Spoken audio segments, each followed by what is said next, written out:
শাহানাজ কিচেনে আপনাদের সাদর অভ্যর্থনা জানাই। আজ আমি আপনাদের নিরামিষ পুঁইশাক চচ্চড়ি এই রেসিপিটা করে দেখাবো। নিরামিষ পুঁইশাক চচ্চড়ির জন্য পুঁইশাকের পাতা আর ডাঁটাগুলো আলাদা করে কেটে নিয়েছি। পাতাগুলো একটু বড় বড় সাইজের কেটেছি, আর ডাঁটাগুলো টুকরো টুকরো করে কাটার পর প্রত্যেকটা টুকরোকে হাফ করে নিয়েছি।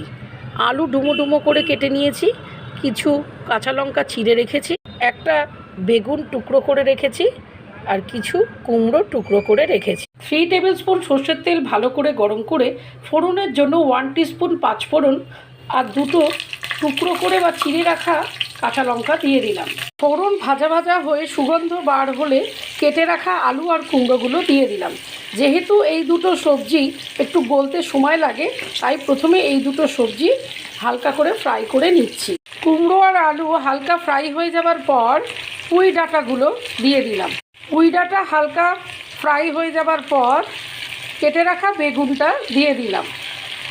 এবার সমস্ত সবজি মিনিট 5 একদম লো ফ্লেমে হালকা করে ফ্রাই করে নেব। এবার পুঁই শাকের পাতাগুলো দিয়ে দিলাম, তার সাথে কয়েকটা চিড়ে রাখা কাঁচা লঙ্কাও দিয়ে দিলাম। এবার মিনিট 5 থেকে 7 একদম লো ফ্লেমে এগুলো ফ্রাই হতে দেব। 1 টিস্পুন হলুদ গুঁড়ো, 1 টিস্পুন লঙ্কার গুঁড়ো, 1 টেবিল স্পুন চিনি আর স্বাদ মতো নুন দিয়ে দিলাম। পুঁই শাক রান্নার সময় আমি পুঁই শাকের স্বাদটা হালকা মিষ্টি রাখি।